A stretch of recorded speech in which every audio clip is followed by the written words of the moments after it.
quer matar a mulher, você quer tua boca. Você tampa, então. Não. Ela pode tampar, gente. Não tampar. Vai. Abre a boca. Ai, merda, tá caindo. Ela vai morrer de sucção. Stephanie! Abre a boca. Nós somos cientistas mesmo. Você sabe o que é, Lígia? Responde.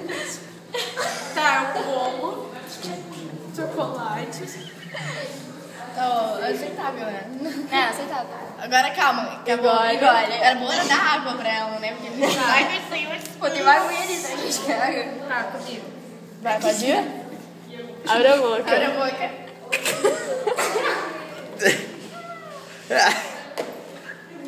Cara, é bom, não é ruim. Agora engole, você sabe o que é.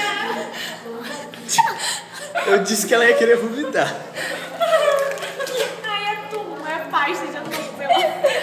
Vai, outra. Não, esse aí também? Não, vai as coisas, né? Abre a boca, não. Eu tô com medo.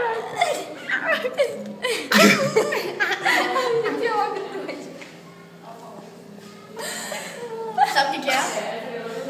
Não, não precisa perguntar agora, só semana que vem. Não, Não, cara, aí pra semana que vem ela vai fazer.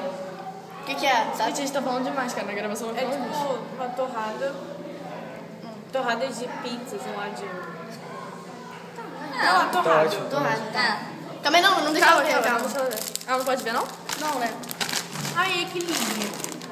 É isso mesmo. Boa. Não, não é equilíbrio, não. Não? Não, mas é outra marca. É do parente, é do parente. Ah, é o clandestino. Tá bom, é perfeito. Bom, pode voltar e parar. É.